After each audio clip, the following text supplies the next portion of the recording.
여러분 요즘 뉴스를 보면 온통 집값 이야기뿐이죠. 서울 아파트 평균 가격 10억 돌파. 전세가 미쳤다 같은 뉴스 제목이 쏟아집니다. 그런데 말입니다. 우리 월급은요 변한 게 없어요.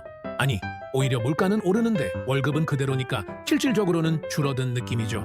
예전에는 월급을 모으면 집을 살 수 있었지만 지금은 집값이 1년에 1억씩 오르는데 제가 1년에 1억을 모을 수 있을까요? 불가능하죠. 그래서 많은 사람들이 궁금해합니다. 대체 왜 집값만 오르고 월급은 그대로일까? 이유는 간단합니다.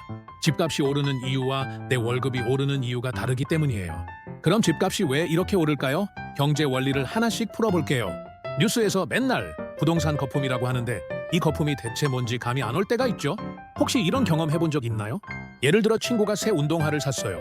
원래 10만 원짜리인데 갑자기 유명 연예인이 신었다는 이유로 가격이 50만 원까지 올라갑니다. 그런데 더 웃긴 건 사람들이 이거 더 오를 거야 하면서 서로 사려고 난리가 나죠. 그러다 보니 가격이 100만 원까지 올라가요. 그럼 이 신발의 진짜 가치는 100만 원일까요? 아니죠. 신발은 여전히 신발일 뿐이에요. 결국 어느 순간 사람들이 이 가격은 말이 안 된다는 걸 깨닫고 사지 않으면 가격이 폭락하죠. 100만 원 주고 산 사람이 결국엔 큰 손해를 보게 되는 거예요. 이게 바로 거품버블 바블이에요. 실제 가치보다 가격이 비정상적으로 부풀어 오른 상태를 말하는 거죠. 부동산에서도 똑같아요. 원래 5억 하던 아파트가 사람들이 앞으로 더 오를 거야 하면서 사다 보니 10억이 되고 또 15억이 돼요. 그러다가 이제 너무 비싸서 못 사겠다 하는 순간 거품이 꺼지면서 가격이 급락하는 거죠. 그럼 부동산 거품은 왜 생기는 걸까요? 다음에서 알아봅시다. 자, 지금까지 집값이 너무 오르는 이유랑 거품이 뭔지 알아봤어요. 근데 여기서 가장 중요한 질문이 있죠. 그럼 지금 집 사면 안 되는 거야? 이 질문 다들 한 번쯤 해보셨을 거예요. 부모님은 빨리 집 사야 한다고 하고 친구들은 지금 샀다가 집값 떨어지면 망하는 거 아니야? 라고 말하고 도대체 누가 맞는 걸까요? 먼저 부동산 거품이 터지면 어떤 일이 벌어지는지 알아야 해요. 만약 거품이 꺼진다면 지금 비싸게 집을 산 사람들은 큰 손해를 볼 수도 있죠. 10억 주고 산 집이 갑자기 7억이 되면 내 돈 3억이 날아가는 거예요. 그리고 대출을 많이 받았다면 갚기도 훨씬 힘들어지겠죠. 하지만 반대로 거품이 아니면 집값은 계속 오를 수도 있어요. 그러면 지금 안 사고 기다리다가 나중에 더 비싸게 사야 할 수도 있죠. 그래서 중요한 건 거품인지 아닌지 어떻게 판단하느냐예요. 다음에서는 부동산 거품이 생기는 이유와 실제로 과거에는 어떤 일이 있었는지 살펴볼게요. 거품 바블이라고 하면 보통 어린 시절 비누방울 놀이가 떠오르죠. 퐁퐁으로 만든 거품이 점점 커지다가 톡 하고 터지는 거예요. 사실 경제에서도 같은 일이 벌어져요. 부동산 거품은 쉽게 말해서 집값이 실제 가치보다 지나치게 올라버린 상태를 말해요. 예를 들어 볼게요. 원래 5억짜리 아파트가 있다고 칩시다. 근데 사람들이 앞으로 집값이 더 오를 거야 하고 서로 사려고 하다 보니 가격이 7억, 10억, 15억까지 올라요. 그런데 이 아파트의 본래 가치는 여전히 5억이에요. 15억이 합리적인 가격이 아니라 사람들이 불안해서 사다 보니 거품이 껴버린 거죠. 이렇게 실제 가치보다 너무 높은 가격으로 거래되는 시장을 버블, 경제 버블 에코노미라고 해요. 문제는 거품이 계속 커질 수만은 없다는 거예요. 언젠가는 이건 너무 비싸다고 느껴지는 순간이 오고 사람들이 더 이상 안 사기 시작하면 거품이 꺼지면서 집값이 폭락해요. 그럼 누구 손해일까요? 거품이 가장 커졌을 때 집을 산 사람들이 큰 타격을 받죠. 그렇다면 이런 거품은 왜 생길까요? 다음에서 더 자세히 알아볼게요. 설마 우리나라에서 부동산 거품이 터지겠어? 라고 생각할 수도 있어요. 하지만 역사적으로 보면 비슷한 일이 여러 나라에서 반복됐어요. 오늘은 대표적인 두 가지 사례를 볼게요. 1. 일본의 부동산 거품 1980-90년대 1980년대 일본은 경제 호황을 맞이했어요. 사람들이 돈이 많아지니까 부동산이 최고다! 라면서 마구잡이로 집을 사기 시작했죠. 그러다 보니 집값은 미친 듯이 올라갔어요. 당시 일본 도쿄 시내 땅값을 전부 합치면 미국 전체를 살 수 있을 정도였다고 해요. 말이 안 되죠? 이렇게 거품이 너무 커지니까 결국 정부가 이건 위험하다 싶어서 금리를 올리고 규제를 시작했어요. 결과는 거품이 꺼지면서 부동산 가격이 폭락했어요. 집을 사려고 대출을 많이 받았던 사람들이 파산했고 일본 경제는 무려 20년 넘게 불황을 겪었어요. 이걸 잃어버린 20년이라고 해요. 이 미국 서브프라임 모기지 사태 2008년, 이번엔 미국입니다. 2000년대 초반, 미국은 집값은 절대 안 떨어진다는 믿음이 있었어요. 그래서 은행들이 돈이 없는 사람들에게도 막 대출을 해줬어요. 처음에는 괜찮았어요. 집값이 계속 오르니까 사람들이 대출을 받아서 집을 사고 나중에 비싸게 팔면 된다고 생각했죠. 하지만 결국 너무 많은 사람이 빚을 지면서 버블이 한계에 도달했어요. 그리고 2008년 미국의 대형 투자은행 리먼 브라더스가 파산하면서 전 세계 금융 위기가 터졌어요. 이때 미국 집값은 반토막이 났고 많은 사람들이 집을 잃었어요. 그렇다면 한국은? 일본도, 미국도 설마 터지겠어? 했다가 결국 터졌어요. 한국도 집값이 계속 오르면서 위험하다는 신호가 나오고 있어요. 그럼 지금 우리나라 부동산 시장은 어떤 상황일까요? 다음에서 더 자세히 알아볼게요. 자, 일본도 터졌고 미국도 터졌어요. 그러면 한국은 어떨까요? 사람들은 이렇게 말해요. 한국은 다르다. 우리나라는 땅이 좁고 인구가 많아서 집값이 안 떨어진다. 집값이 오를 수밖에 없다. 근데 일본도 그랬어요. 미국도 그랬어요. 과거에도 다들 우리나라는 예외다라고 믿었지만 결국 거품이 꺼졌죠. 그럼 지금 한국의 부동산 시장은 어떤 상태일까요? 1. 한국 집값 진짜 많이 올랐다. 2010년대 후반부터 서울 아파트 가격이 급등했어요. 2020 1년에는 패닉 바잉 집값이 더 오를까봐 급하게 사는 것까지 생겼어요. 불과 몇 년 전만 해도 5억 하던 집이 10억, 15억까지 뛰었어요. 2. 대출 규제, 금리 인상 뭔가 심상치 않다. 정부가 너무 올라버린 집값을 잡기 위해 대출 규제를 강화했어요. 금리 이자율도 계속 오르고 있어요. 대출이자 부담이 커지면 집을 사려는 사람이 줄어들겠죠. 실제로 2022년 이후 집값 상승세가 둔화되거나 일부 지역에서는 하락하고 있어요. 3. 전문가들의 의견은? 부동산 전문가들도 의견이 갈려요. 집값이 더 오른다는 쪽, 서울은 여전히 공급이 부족하다. 거품이 터질 수도 있다는 쪽, 지금 대출 부담이 너무 커서 집값이 하락할 가능성이 있다. 결국 부동산 시장은 예측하기 어려운 거예요. 중요한 건 내가 감당할 수 있는 집을 사느냐죠. 그렇다면 만약 거품이 터지면 어떤 일이 벌어질까요? 다음에서 알아봅시다. 자, 만약 부동산 거품이 터진다면 가장 먼저 타격을 받는 사람들은 누굴까요? 바로 대출을 많이 받아서 집을 산 사람들이에요. 예를 들어볼게요. A씨는 몇 년 전 10억짜리 아파트를 샀어요. 그런데 집값이 폭락해서 지금 7억이 됐어요. 문제는 A씨가 은행에서 7억을 대출받아서 집을 샀다는 거예요. 이제 어떻게 될까요?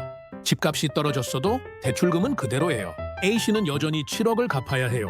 심지어 집을 팔고 싶어도 7억보다 낮은 가격에 6억밖에 못 받는다면 갚아야 할 빚이 그대로 남아요. 이런 상황을 깡통주택이라고 해요. 집값이 대출금보다 낮아지면서 집을 팔아도 빚을 갚을 수 없는 상황이 되는 거죠. 이게 한두 명만 겪으면 문제가 안 되지만 수많은 사람이 같은 문제를 겪으면 부동산 시장 전체가 흔들립니다. 사람들이 집을 더 이상 사지 않고 오히려 팔려고만 하니까 집값은 더 떨어지겠죠. 자, 앞에서 봤듯이 집값이 폭락하면 대출받은 사람들이 큰일 나죠. 그런데 여기서 끝이 아닙니다. 은행도 같이 위험해져요. 은행은 원래 돈을 빌려주고 이자를 받아서 운영돼요. 그런데 집값이 떨어져서 사람들이 대출금을 못 갚으면 은행은 돈을 돌려받지 못하니까 큰 손실을 보게 되죠. 예를 들어볼게요. B씨는 8억짜리 집을 사려고 은행에서 6억을 빌렸어요. 그런데 갑자기 집값이 5억으로 떨어졌어요. B씨는 어차피 집 팔아도 빚 못 갚네 하면서 대출을 갚지 않고 파산을 선언해요. 은행은 6억을 빌려줬지만 결국 5억짜리 집만 남게 되죠. 1억 손해입니다. 이런 일이 계속 반복되면 은행은 점점 돈이 부족해지고 대출을 더 조이게 돼요. 그러면 경제 전체가 얼어붙기 시작합니다. 실제로 2008년 미국 금융위기도 이렇게 터졌어요. 집값이 폭락하면서 사람들이 대출을 못 갚았고 은행들이 줄줄이 망했어요. 이게 전 세계 경제 위기로 번졌죠. 그럼 이게 우리 일상에 어떤 영향을 미칠까요? 다음에서 알아봅시다. 자, 이제 그림이 좀 보이죠? 집값이 폭락하면 대출받은 사람들은 돈을 못 갚고 은행은 돈을 못 받아서 위기에 빠지고 그럼 결국 경제 전체가 흔들리게 돼요. 그럼 이게 우리한테 어떤 영향을 미칠까요? 간단하게 세 가지로 정리해 볼게요. 첫 번째, 일자리가 줄어든다. 집값이 떨어지면 건설업이 위축돼요. 건설사들은 새로운 아파트를 안 짓고 건축자재 회사도 주문이 줄어들어요. 이게 점점 퍼지면서 기업들도 돈을 벌기가 어려워지죠. 결국 직원들을 줄일 수밖에 없어요. 그리고 우리 같은 직장인들은 취업이 더 어려워지겠죠. 두 번째, 물가는 오르는데 월급은 그대로다. 경기가 안 좋으면 정부는 경제를 살리려고 돈을 더 풀어요. 근데 돈이 많아지면 물가가 올라요. 그런데 기업들이 어려워지니까 월급은 그대로예요. 그러면 밥값, 전기요금, 기름값 다 오르는데 내 월급은 그대로니까 점점 살기가 힘들어지겠죠. 세 번째, 집값이 더 떨어질 수도 있다. 거품이 꺼지면 사람들이 더 싸질 때까지 기다리자고 생각해요. 그러면 집을 사려는 사람이 줄어들고 집값은 더 내려가요. 이러면 부동산 시장이 얼어붙고 경제 회복도 더 어려워져요. 이제 알겠죠? 부동산 거품이 터지면 그 피해는 집 가진 사람들만 보는 게 아니에요. 일자리도 줄고 물가는 오르고 경제 전체가 흔들리게 돼요. 그럼 이런 상황에서 우리는 어떻게 해야 할까요? 집을 사야 할까요? 아니면 기다려야 할까요? 다음에서 알아봅시다. 자, 지금까지 부동산 거품이 터지면 어떤 일이 벌어지는지 알아봤어요. 이제 제일 중요한 질문. 그럼 지금 집을 사야 할까? 기다려야 할까? 사실 이 질문에는 정답이 없어요. 왜냐면 사람마다 집을 사는 이유가 다르기 때문이죠. 그래서 실거주냐, 투자냐에 따라 다르게 생각해 봐야 해요. 먼저 실거주 목적이라면 무조건 기다려라는 정답이 아닐 수도 있어요. 집값이 더 내려갈 수도 있지만 반대로 다시 오를 수도 있어요. 내가 5년, 10년 이상 살 집이라면 단기적인 가격 변동에 휘둘릴 필요 없어요. 하지만 무리한 대출은 위험해요. 지금 금리가 계속 오르고 있어요. 대출을 많이 끼고 집을 샀다가 이자 부담이 커지면 생활 자체가 어려워질 수도 있어요. 거품 낀 지역은 피하자. 모든 집값이 똑같이 움직이는 게 아니에요. 어떤 지역은 거품이 심해서 나중에 더 크게 떨어질 수도 있어요. 만약 집을 사야 한다면 너무 급하게 결정하지 말고 신중하게 지역을 따져보는 게 중요해요. 그럼 투자 목적이라면 지금은 신중할 때. 예전처럼 집 사면 무조건 오른다는 보장이 없어요. 오히려 거품이 꺼지면서 집값이 떨어질 가능성도 크죠. 대출을 많이 끼고 사는 건 정말 위험? 금리가 오르면 대출이자 부담이 커져요. 만약 집값이 떨어지면 손해는 2배가 됩니다. 집값은 내려가고 이자는 계속 나가고 최악의 경우 깡통주택이 될 수도 있어요. 단기 투자 갭 투자, 단타 매매는 하이리스크. 부동산 시장은 한 방향으로만 가지 않아요. 집값이 오를 수도 떨어질 수도 있어요. 특히 대출을 끼고 단기 투자하는 건 지금처럼 불확실한 시기에는 더 위험합니다. 결론은 실거주라면 무리하지 않는 선에서 집을 사는 건 괜찮아요. 투자라면 지금은 신중하게 시장을 지켜보는 게 더 현명할 수도 있어요. 대출을 많이 끼고 사는 건 정말 조심해야 해요. 그렇다면 만약 거품이 터졌을 때 내 돈을 지키는 방법은 뭐가 있을까요? 다음에서 알아봅시다. 지금까지 거품이 터지면 어떤 일이 벌어지는지 알아보았습니다.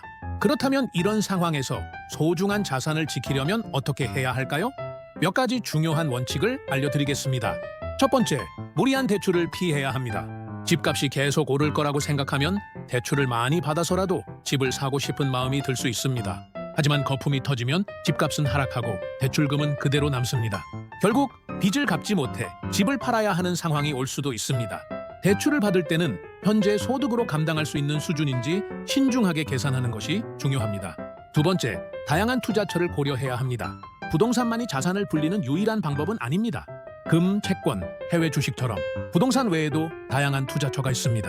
경제가 불안정할 때는 한 가지 자산에 집중하기보다는 분산 투자를 통해 리스크를 줄이는 것이 중요합니다. 세 번째, 거품이 적은 지역을 선택해야 합니다. 모든 지역의 집값이 동일한 흐름을 보이는 것은 아닙니다. 일부 지역은 지나치게 가격이 올라 거품이 심한 반면 실거주 수요가 꾸준한 곳은 상대적으로 안정적일 수 있습니다. 집을 사야 한다면 시장 상황을 충분히 분석한 후 거품이 덜 낀 지역을 선택하는 것이 중요합니다. 네 번째, 급하게 집을 살 필요는 없습니다. 집값이 불안정할 때는 기다려보는 것도 방법입니다. 거품이 꺼지는 과정에서는 가격이 하락하는 경우가 많기 때문에 지금 당장 내 집 마련이 급하지 않다면 시장이 안정될 때까지 지켜보는 것도 좋은 전략이 될 수 있습니다. 거품이 터지는 시기에는 감정적으로 움직이지 않는 것이 가장 중요합니다. 주변 분위기에 휩쓸리지 않고 냉정하게 시장을 분석하며 대응해야 합니다. 그렇다면 부동산 시장을 제대로 이해하려면 어떤 것들을 공부해야 할까요? 부동산 시장은 끊임없이 변합니다. 어떤 때는 집값이 급등하고 어떤 때는 하락하기도 합니다. 중요한 것은 이런 변화 속에서 올바른 판단을 내릴 수 있도록 시장을 보는 눈을 키우는 것입니다. 그렇다면 부동산을 이해하기 위해 어떤 것들을 공부해야 할까요? 첫 번째, 부동산 시장의 흐름을 이해해야 합니다. 부동산 시장은 일정한 주기를 반복합니다. 보통 침체기, 회복기, 상승기, 그리고 거품이 낀 과열기로 나뉩니다. 현재 시장이 어느 단계에 있는지를 알면 앞으로의 변화를 어느 정도 예측할 수 있습니다. 예를 들어 금리가 오르고 대출 규제가 강화되는 시점이라면 시장이 조정기에 접어들 가능성이 큽니다. 두 번째, 금리와 경제 흐름을 주목해야 합니다. 부동산 시장에서 금리는 매우 중요한 요소입니다. 금리가 낮아지면 대출을 받아 집을 사려는 사람들이 많아지고 이는 집값 상승으로 이어질 수 있습니다. 반대로 금리가 오르면 대출 부담이 커지고 부동산 시장이 위축될 가능성이 큽니다. 따라서 금리 변화를 꾸준히 살펴보는 것이 중요합니다. 세 번째, 정부 정책을 잘 살펴야 합니다. 부동산 시장은 정부의 정책에 따라 큰 영향을 받습니다. 대출 규제, 세금 정책, 공급 확대 등의 변화는 집값에 직접적인 영향을 줄 수 있습니다. 예를 들어 정부가 공급을 크게 늘리겠다고 발표하면 몇 년 뒤에는 시장에 많은 집이 나오면서 가격이 안정될 가능성이 큽니다. 네 번째, 단기적인 뉴스에 휘둘리지 말아야 합니다. 부동산 관련 뉴스는 하루가 다르게 바뀝니다. 지금 안 사면 평생 못 산다는 말도 있고 이제 집값 끝났다는 말도 있습니다. 중요한 것은 감정적으로 반응하지 않고 장기적인 흐름을 보는 것입니다. 단기적인 변동보다는 시장의 구조적인 변화에 집중하는 것이 필요합니다. 부동산 시장을 제대로 이해하기 위해서는 지속적으로 공부하고 다양한 정보를 접하는 것이 중요합니다. 단순히 주변의 말이나 뉴스 기사만 믿지 말고 데이터를 보고 스스로 분석하는 능력을 키워야 합니다. 그래야 시장이 어떻게 변하든 흔들리지 않고 올바른 선택을 할 수 있습니다. 오늘 이야기한 내용이 부동산 시장을 이해하는 데 도움이 되었기를 바랍니다. 끝까지 들어주셔서 감사합니다.